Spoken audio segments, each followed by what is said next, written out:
The night sky stretched endlessly above the quiet neighborhood, stars like pinpricks of light in a sea of darkness. Inside, Michael sat in his dimly lit home office, fingers tapping a slow, erratic beat against his desk. He rubbed his temples, exhaustion etched into every line on his face. The day's grind had left him worn thin, but he consoled himself with the thought that all his hard work was for his family. He closed his eyes and let out a long breath. Another night, another sacrifice, he muttered, lifting the mug of coffee to his lips. The taste was bitter and stale, but he drank it anyway, hoping for a jolt of energy. As he leaned back in his chair, the muffled sound of a voice drifted through the partially closed door. He froze, cocking his head. It was Ashley. Her voice was low but urgent. "Yes, Mother," she hissed. There was a coldness to it, an edge Michael had never heard before. He leaned forward, pulse quickening. Carefully, he rose from his chair, his movements silent as he crept toward the door, stopping just out of sight. He held his breath, straining to hear every word. "Of course, Peter is the father of all 6 children," Ashley continued, a note of irritation in her voice. "That idiot thinks they're his. Every time I told him I was pregnant, he signed over another property. It was almost too easy." She let out a laugh, a sound that twisted Michael's gut. His blood ran cold. The mug slipped from his hand, shattering on the floor. He didn't even flinch. The meaning of her words slammed into him like a freight train. His mind raced, trying to make sense of what he was hearing, but it was as if the ground had been yanked out from under him. He gripped the door frame to steady himself. Ashley didn't seem to notice the noise. She kept talking, each word a nail in the coffin of their marriage. "Once the youngest graduates, everything will be in my name," she said matter-of-factly. "I'll divorce him, Peter, and I will finally have the life we deserve." Michael felt bile rise in his throat. He wanted to burst in, to scream, to demand answers. But he forced himself to stay silent. He needed to know everything. He clenched his fists so tightly that his nails bit into his palms. "Mother, don't worry," Ashley said, her tone suddenly softer, almost soothing. "By then, Michael will be out on the streets. It's all planned." Michael's chest heaved. Rage, humiliation, and heartbreak surged through him in waves. He backed away slowly, unable to listen any longer. Each step felt heavy, like he was trudging through quicksand. When he reached the office, he closed the door quietly, then stumbled to his chair. He sat there, staring at nothing. The room was eerily silent, the only sound the faint ticking of the clock on the wall. Every memory he had of Ashley played through his mind like a cruel montage. Their wedding day, the birth of their children, late nights spent comforting each other. All of it was a lie. "Peter," he whispered, spitting the name like a curse. He rose abruptly, knocking his chair over. The crash echoed through the room, but he barely noticed. His mind was a storm of thoughts, each more chaotic than the last. He paced, fist clenching and unclenching. Finally, he forced himself to stop. This wasn't the time for rage. He needed to think. He needed a plan. His hands trembled. He dropped into the chair, burying his face in his palms. For a moment, he allowed himself to feel the weight of it all, the betrayal, the heartbreak, the humiliation. But then he straightened, wiping away tears. "Enough," he muttered. "She won't win." The next few hours were a blur of phone calls, documents, and planning. He worked with ruthless efficiency, channeling his anger into action. By the time the sun rose, every property was back in his name. But there was one more thing to do. He picked up the phone again, this time calling a private investigator. When the man answered, Michael wasted no time. "I need DNA tests for my children," he said, the words tasting like ash in his mouth. "Of course," the investigator replied. "When can we start?" "Today." He ended the call and threw the phone onto the desk. His chest rose and fell with each labored breath. He glanced around the room, searching for anything to anchor himself. His gaze fell on a framed photo of Ashley and the children, smiling at the beach. Rage boiled over. He grabbed the frame and hurled it against the wall. Glass shattered, shards scattering across the floor. The dim light of dawn crept through the window as Michael paced the length of his office. His movements were frantic, driven by the storm of emotions inside him. His fists clenched and unclenched, and his jaw was set tight. Each memory that surfaced was like a blade, cutting deeper and deeper. He stopped suddenly, staring at the photograph of their wedding day on the wall. He grabbed it, feeling a surge of anger. For what? He spat, his voice raw. What was it all for? Without a second thought, he hurled the frame across the room. It shattered against the wall, pieces of glass scattering across the floor. Michael slumped into his chair, burying his face in his hands. The weight of Ashley's betrayal pressed down on him, suffocating. He couldn't afford to let it paralyze him. He sat up, wiping sweat from his forehead. There was work to do. Reaching for his phone, he dialed his lawyer's number. The line rang a few times before a familiar voice answered, groggy and confused. Michael, the lawyer said. It's barely morning. I don't have time for small talk, Andrew. Michael cut him off. Transfer all the properties back to my name. Every single one. Right now. A pause. All of them? Yes. This could take a while, Michael. We need paperwork, approvals. Are you sure? Do it, Michael said through gritted teeth. I'll deal with the consequences later. The lawyer's hesitation was palpable. All right, he finally agreed. I'll start immediately. Michael ended the call and stared at the blank screen. His hands trembled. He clenched them in a fist until his knuckles turned white. He couldn't stop now. He couldn't afford any hesitation. Next, he called a private investigator. The man picked up quickly, his voice sharp and professional. How can I help you? I need DNA tests on my children, Michael said, his voice flat. Discreetly, the investigator paused, sensing the gravity of the situation. Understood. We can arrange it. When? Today. Consider it done. Michael hung up and leaned back in his chair. He stared at the ceiling, feeling the weight of exhaustion creep in. But he wouldn't rest, not until he had the truth in his hands. He grabbed his coat and stepped outside.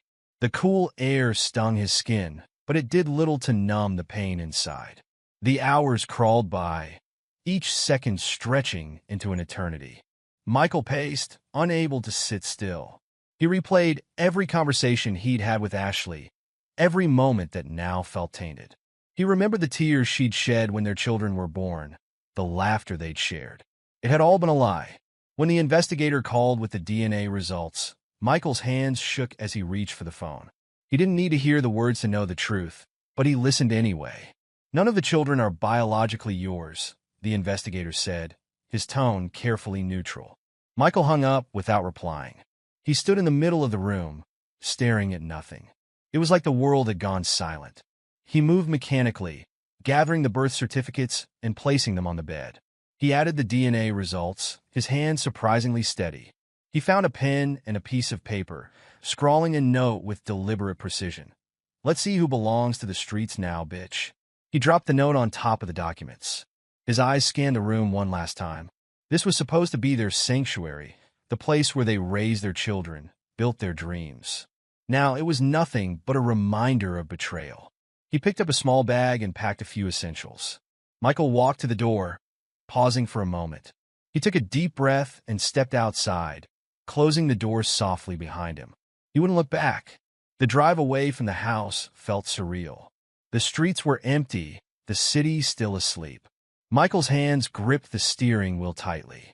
He wasn't sure where he was going, but he knew he couldn't stay. He stopped at a gas station and parked, resting his forehead against the steering wheel. His chest heaved as he struggled to catch his breath. The memories kept coming, Ashley's smile, the children's laughter, every moment that was supposed to be real. Why? He whispered to himself. Why me? He closed his eyes, forcing the memories away. This wasn't the end. He refused to let it be. He would rebuild, no matter how long it took. He would not let her win. A knock on the window startled him. He looked up to see an attendant gesturing for him to move. Michael nodded and started the car. He had a long road ahead, but he would walk it alone if he had to. With one final glance at the rearview mirror, he drove away. This was the beginning of a new chapter, a painful one, but his own. He would not be defined by betrayal. He would find a way to rise again. The front door creaked open, and Ashley stepped inside, her heels clicking against the polished wooden floor. The house was dark, eerily quiet. She flipped on the light, squinting as her eyes adjusted. Something felt off. The air was heavy, charged. She set down her purse and took a step forward, her breath catching when she saw the documents neatly arranged on the bed in their room. "What the?" she whispered, moving closer. The birth certificates and DNA test results stared back at her like a cruel taunt. Her eyes widened, heart pounding as she read the note scrawled in Michael's unmistakable handwriting. "Let's see who belongs to the streets now, bitch." "No," she breathed, stumbling back. Her knees felt weak, and she clutched the edge of the bed for support. Panic surged, clawing at her throat. She snatched her phone and dialed Michael's number. The call went straight to voicemail. She tried again and again, her hands shaking. "Come on, pick up," she yelled, her voice cracking. After what felt like an eternity, she slammed the phone down, rage and fear mixing in a volatile cocktail. She ran through the house, searching every room, every corner. It was empty.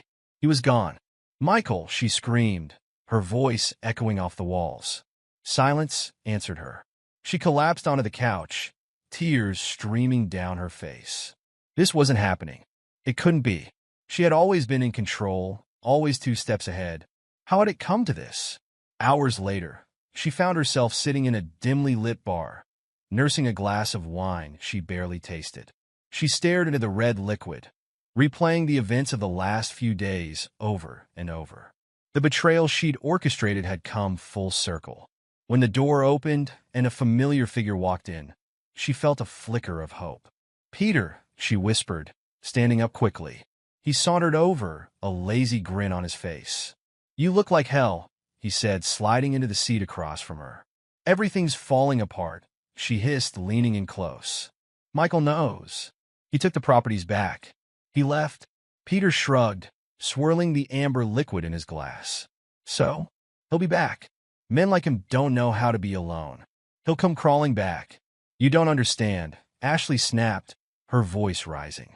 "He disconnected his number. He's gone, Peter. Really gone."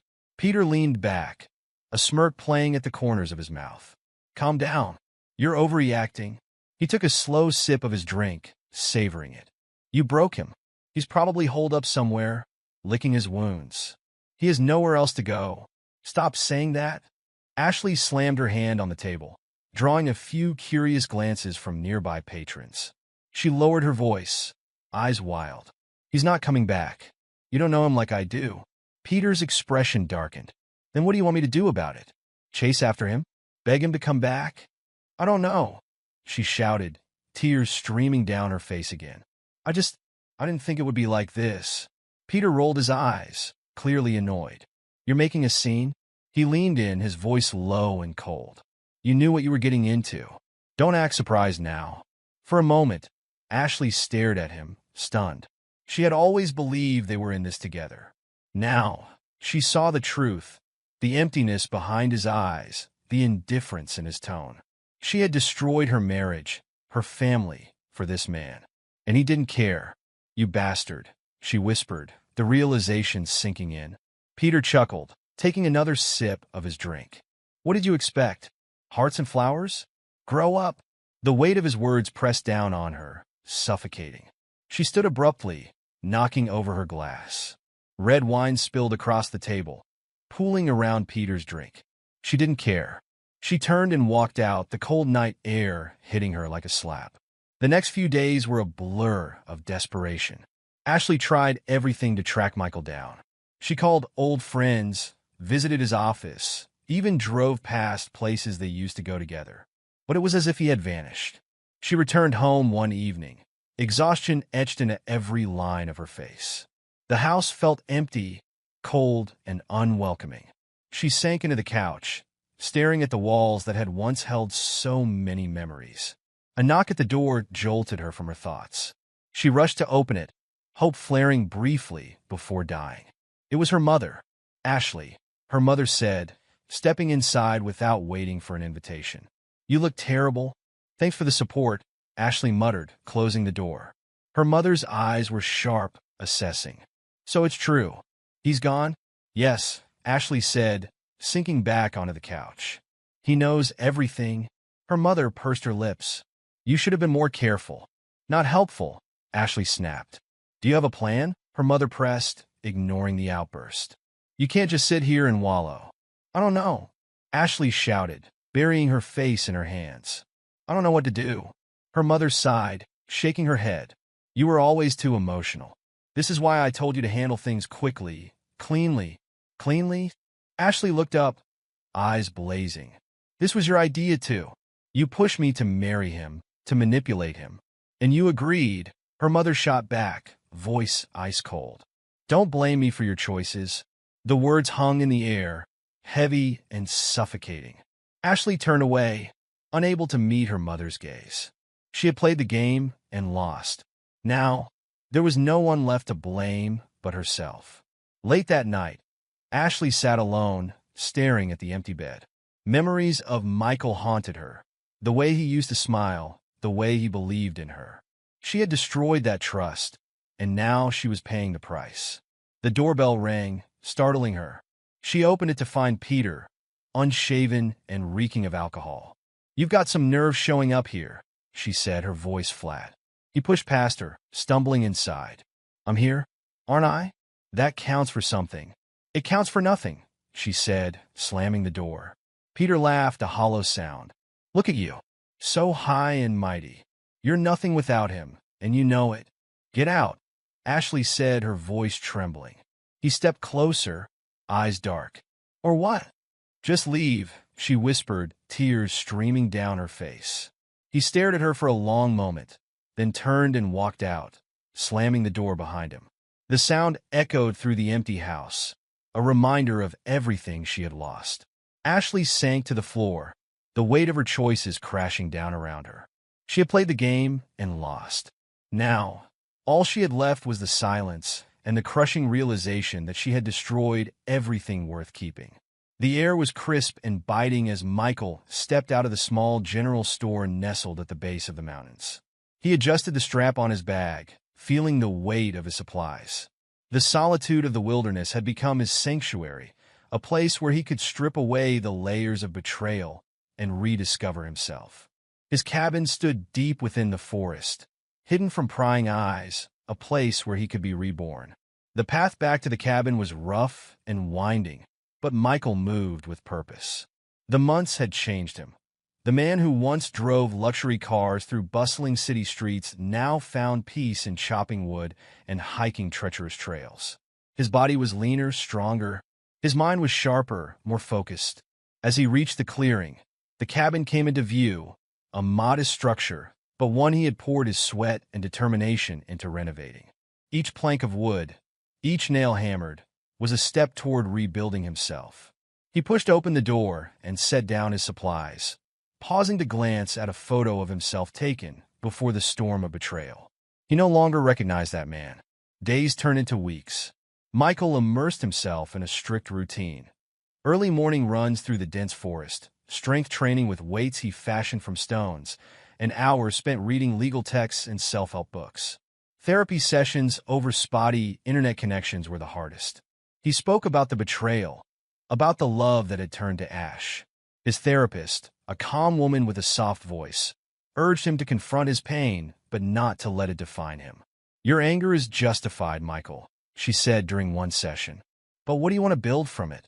A life, he said after a long pause. A better one? Good, she replied. Let's work toward that. One morning, as he was chopping wood, a man from the nearby town approached, his breath visible in the cold air. He held out a newspaper. Thought you'd want to see this, the man said. Michael accepted the paper and thanked him. When he was alone, he unfolded it, his eyes scanning the headline. Ashley and Peter's financial ruin was plastered across the page. Details emerged of court battles, debts, and liquidations. The image of Ashley, once poised and polished, was now one of desperation. Her eyes were hollow, her face lined with stress. Michael set the paper down and stared into the distance. He had once loved her. Despite everything, he felt a pang of something, pity, anger? He wasn't sure. He grabbed the axe and swung it again, letting the physical exertion burn through the confusing emotions. Weeks passed, and whispers about Ashley's downfall reached Michael through the few contacts he maintained. Ashley had attempted to reach out to old friends for help, but doors had closed in her face. People whispered behind her back, delighted by the fall of the woman who had once flaunted her wealth and status. One evening, as he sipped on a cup of coffee by the fire, Michael received an unexpected email. It was from an old acquaintance, a mutual friend who had remained neutral. The message was brief. Ashley and Peter are finished. He's gone, and she's losing everything.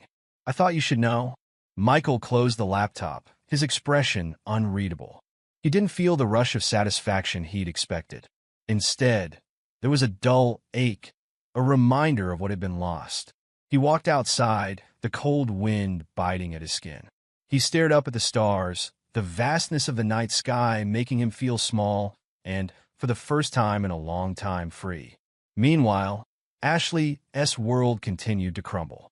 She sat alone in a nearly empty apartment, the luxury and comfort of her old life a distant memory. Bills piled up on the table, each one a reminder of her mistakes. Peter had walked out weeks ago, taking what little money they had left. He had laughed when she begged him to stay, his words cutting deeper than any wound. "Why would I stay?" he sneered, packing his things. "You're nothing without the money, and you know it." "Peter, please." She reached for him, but he swatted her hand away. "Pathetic," he muttered, slamming the door behind him. Now, she was truly alone. She tried reaching out to the friends who had once flocked to her parties and admired her lifestyle, but they avoided her calls. They whispered about her fall from grace, about the betrayal that had backfired. One night, she wandered through the city, her shoes worn and her coat too thin for the cold. She ended up at a park bench, staring at the lights of the city she had once ruled. Tears slid down her cheeks, and for the first time in a long time, she let herself feel the weight of her choices. Far away, in his cabin, Michael stood before the mirror. The man who stared back at him was different, not just physically, but in every way that mattered. He had been broken, but he had rebuilt himself. He wasn't the same man who had been manipulated and betrayed. There was a knock at the door. He opened it cautiously to find the same man from the nearby town, this time with a smile. "There's a gathering tomorrow," he said. "Thought you might want to join. Good people, good food." Michael hesitated for a moment before nodding. "I'll be there." He closed the door, feeling a warmth that had nothing to do with the fire burning in the hearth. He was ready to take the next step, whatever it might be. The past would always be there, but it didn't have to define him. As he prepared for bed, he allowed himself a moment of reflection. Ashley and Peter had tasted fire and had been consumed by it, but he had walked through the flames and emerged stronger. This was his new beginning. Michael's day had begun like any other. The morning sun cast long shadows over the forest floor as he split logs behind his cabin. Each swing of the axe was precise, a controlled burst of power. He welcomed the physical labor. It kept his mind clear. Sweat trickled down his forehead as he worked, lost in rhythm. Then he heard it, a car engine in the distance, tires crunching on the gravel path. He paused, gripping the axe tightly. Few people ventured out this far without reason. As the vehicle came into view, his jaw clenched. It was Ashley. She parked at the edge of the clearing and stepped out, her frame smaller, her face gaunt. She hesitated before making her way up the path, her shoulders hunched against the cold wind. Michael watched, his expression unreadable. He set the axe down and wiped his hands on a rag. Ashley reached the porch and stopped, their eyes meeting. For a moment, neither spoke. The silence stretched, heavy and oppressive. Finally, she stepped forward, her voice trembling. "Michael," she began, tears already brimming in her eyes. "Please, I need to talk to you." He leaned against the wooden railing, crossing his arms. "Talk then," he said, his tone cold and detached. She swallowed hard, trying to find the right words. "I know you hate me," she said, her voice cracking. "I know I deserve that. But I need you to understand I was wrong. I was so wrong." Michael's expression didn't change. "You're right," he said. "You were wrong." She flinched at his words as if struck. "I was greedy. I was blind. I let my ambition and my mother's influence twist me into someone I don't even recognize anymore. She took a shaky breath. I thought I could control everything. I thought I was smarter. But I've lost everything, Michael. Peter left. We're ruined. Good, he said simply, turning away. Please, she cried, stepping closer. Don't turn your back on me. He spun around, his eyes blazing with a cold fire. You have some nerve showing up here. After everything you and Peter did, after every lie, every manipulation. I know, she said, tears streaming down her face. I know what I did. I don't expect forgiveness. But I need you to know I'm sorry. I am so sorry. He shook his head, disgust evident in every line of his face. You're sorry? That's convenient. What exactly are you sorry for, Ashley? For cheating? For lying? For using me as a pawn in your game? All of it, she sobbed, sinking to her knees. I was stupid. I thought I was winning, but I lost everything. I lost you. I lost our family. Please, Michael, I'm begging you. Give me a second chance. Stand up, he said coldly, his voice like ice. She remained where she was, desperation etched into her features. Not until you hear me. I love you, Michael. I always did. He laughed, a harsh, bitter sound. You don't get to say that. You love what I gave you. You loved the comfort, the properties, the life I built with my blood and sweat. But me? I was just a tool, wasn't I? No, she insisted, her voice raw. It wasn't like that. Wasn't it? He stepped forward, his gaze piercing. You and Peter planned every moment of my misery. Every time you looked me in the eye and lied, every time you whispered to him behind my back. Did you really think you could do all that and come here, begging, and expect me to care? I'm not expecting anything, she whispered. I have nothing left. You're all I have. That's your problem, he said, his voice low. Not mine.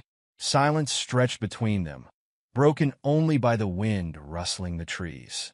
Ashley shivered, the cold seeping into her bones. I know I've hurt you more than anyone ever could, she said. But I've changed. I'm not that person anymore. Change doesn't erase what you did, he replied. It doesn't undo the past. She reached out, desperate to bridge the distance. What do you want me to do? How can I make it right? There is no making it right, he said, his voice devoid of emotion. Some things can't be fixed. He leaned down, his face inches from hers. Leave, Ashley. There's nothing left for you here. She stared at him, her heart shattering. You really don't care anymore, do you? No, he said flatly. Not anymore. For a long moment, she stayed on her knees, staring up at him. Then, slowly, she rose to her feet. I hope one day you find peace, she said, her voice barely audible. I already have, he said, turning his back on her. She stood there for a few more moments, hoping he would change his mind, that he would call her back. But he didn't. Finally, she walked away, each step heavier than the last. When she reached her car, she glanced back one final time. He was already gone. The cabin door closed. As she drove away, the tears came again. This time, they weren't for what she had lost, but for the person she had become.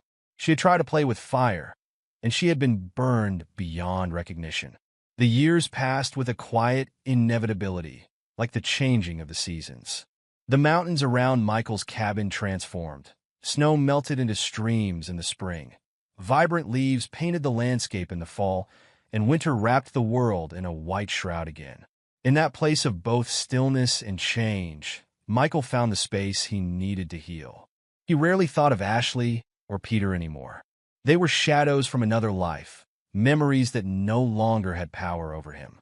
His days were filled with new challenges and joys, and his heart, once broken, had found strength in unexpected places. One crisp autumn morning, Michael found himself at a community event in the nearest town, a fundraiser for a local school. Tables were lined with homemade goods, children laughed as they played games, and the air was filled with the aroma of freshly baked bread. He wandered through the crowd, content to observe. Michael, a voice called. He turned to see Angela, a volunteer he had met at a previous gathering. She waved him over, her smile warm and genuine. She was helping organize the event, as she often did, and was surrounded by a whirlwind of activity.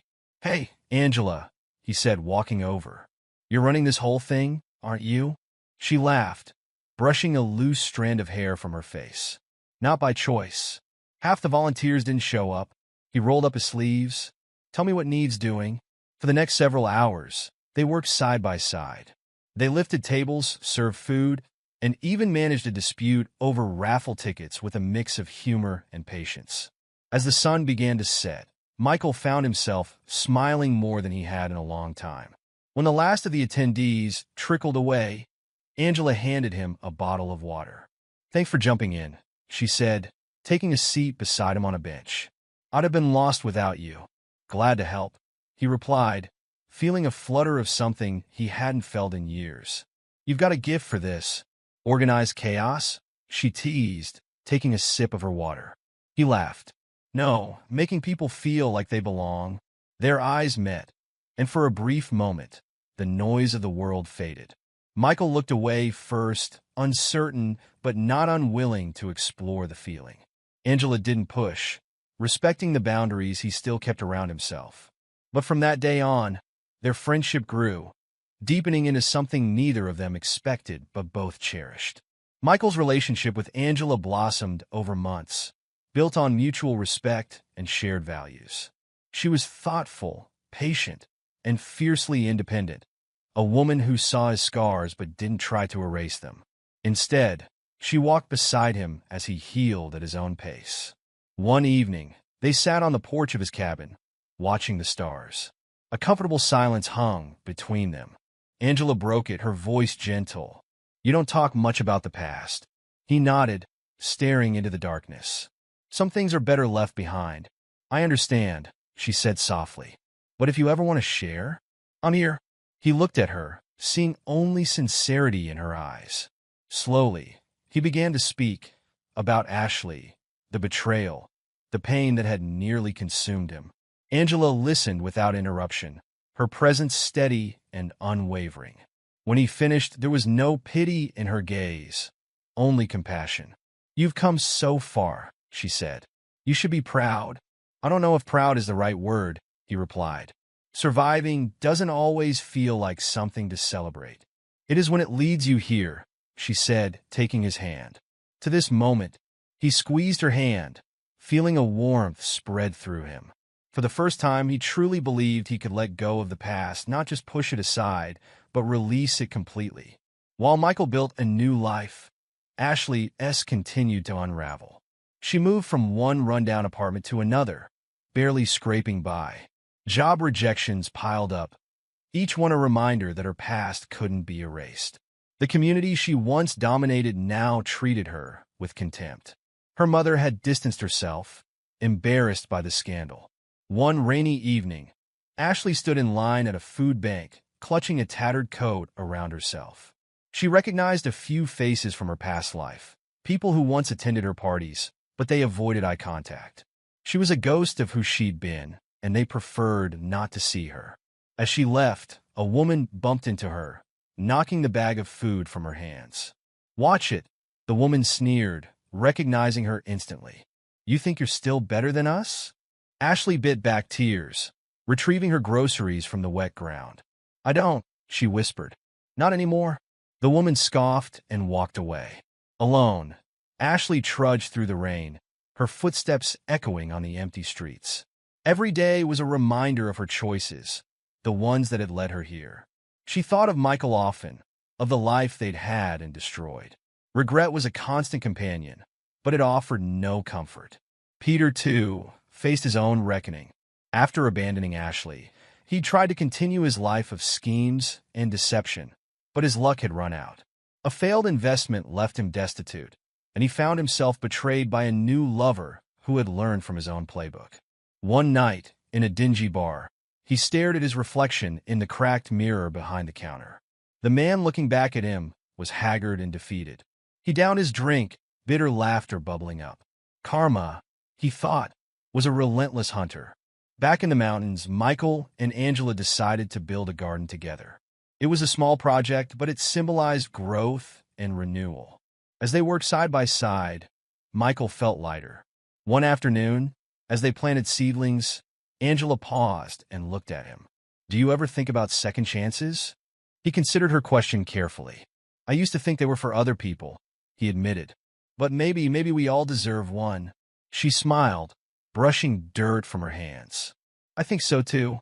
They continued working, the sun warm on their backs.